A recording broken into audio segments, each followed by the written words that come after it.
ಎಲ್ಲರಿಗೂ ನಮಸ್ಕಾರ. ಇದು ಅರೋವಿಲ್. ಮಾನವ ಏಕತೆ ಮತ್ತು ಪ್ರಜ್ಞೆಯ ರೂಪಾಂತರದಲ್ಲಿ ನಡೆಯುತ್ತಿರುವ ಮೊದಲ ಮತ್ತು ಏಕೈಕ ಅಂತಾರಾಷ್ಟ್ರೀಯವಾಗಿ ಅನುಮೋದಿಸಲ್ಪಟ್ಟ ನಡೆಯುತ್ತಿರುವ ಪ್ರಯೋಗವೆಂದು ಗುರುತಿಸಲ್ಪಟ್ಟಿದೆ.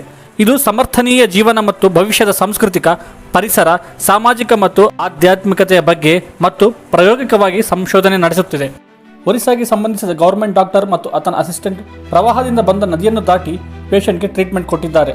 ಅನಂತ್ ಕುಮಾರ್ ದಾರ್ಲಿ ಮತ್ತು ಸುಜಿತ್ ಕುಮಾರ್ ಪೂಜಾರಿ ಅವರು ಏನೇ ಅಡ್ಡ ಬರಲಿ ತಮ್ಮ ಕರ್ತವ್ಯವನ್ನು ನಿಲ್ಲಿಸುವುದಿಲ್ಲ ಎಂದು ಪ್ರವಾಹದಿಂದ ಹರಿಯುತ್ತಿರುವ ನದಿಯನ್ನು ದಾಟಿ ವಾಟರ್ ಬೋರ್ನ್ ಡಿಸೀಸ್ನಿಂದ ಬಳಲುತ್ತಿದ್ದ ರೋಗಿಗಳಿಗೆ ವೈದ್ಯವನ್ನು ನೀಡಿದ್ದಾರೆ.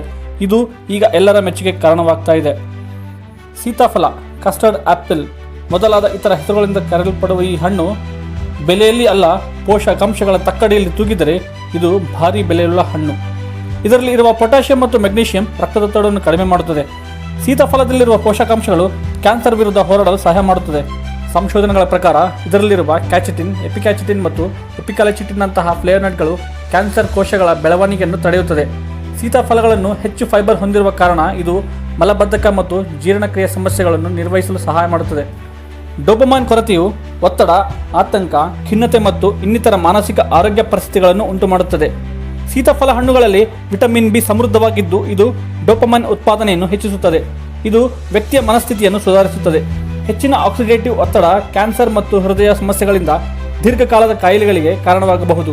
ಸೀತಾಫಲ ಹಣ್ಣುಗಳಲ್ಲಿ ಕರುನಿಕ್ ಆಮ್ಲ, ವಿಟಮಿನ್ ಸಿ ಫ್ಲೇವನಾಯ್ಡ್ಗಳು ಮತ್ತು ಕ್ಯಾರೋಟಿನಾಯ್ಡ್ಗಳಂತಹ ಶಕ್ತಿಯುತ ಪೋಷಕಾಂಶಗಳನ್ನು ಹೊಂದಿರುತ್ತದೆ. ಈ ಪೋಷಕಾಂಶಗಳು ದೀರ್ಘಕಾಲದ ಕಾಯಿಲೆಗಳ ಅಪಾಯವನ್ನು ಕಡಿಮೆ ಮಾಡಲು ಸಹಾಯ ಮಾಡುತ್ತದೆ. ನೀರಾನೆ ಮನುಷ್ಯನಿಗಿಂತ ವೇಗವಾಗಿ ಓಡುತ್ತದೆ. ಉಷ್ಟ್ರ ಪಕ್ಷಿಯ ಕಣ್ಣುಗಳು ತನ್ನ ಮೆದುಳಿಗಿಂತ ದೊಡ್ಡವು. ಹಂದಿಯು ಆಕಾಶವನ್ನು ನೋಡಲು ಆಗುವುದಿಲ್ಲ. ಇದಕ್ಕೆ ಕಾರಣ ತನ್ನ ದೇಹದ ರಚನೆ. ಮೊಸಳೆ ತನ್ನ ನಾಲಿಗೆಯನ್ನು ಹೊರಗೆ ಹಾಕಲು ಆಗುವುದಿಲ್ಲ. ಮನುಷ್ಯರು ವರ್ಷಕ್ಕೆ ಅಂದಾಜಾಗಿ 4 ಮಿಲಿಯನ್ ಸಲ ಕಣ್ಣಿನ ರೆಪ್ಪೆಯನ್ನು ಬಡಿಯುತ್ತಾರೆ. ಈ ವಿಡಿಯೋ ಮಾಹಿತಿ ಇಷ್ಟವಾದಲ್ಲಿ ಒಂದು ಲೈಕ್ ಮಾಡಿ. ನಿಮ್ಮ ಒಂದು ಲೈಕ್ ಮತ್ತು ಸಬ್ಸ್ಕ್ರೈಬ್ ನನ್ನ ಮುಂದಿನ ವಿಡಿಯೋಗೆ ಸ್ಫೂರ್ತಿದಾಯಕವಾಗಲಿ. ಧನ್ಯವಾದಗಳು. ಜೈ ಹಿಂದ್.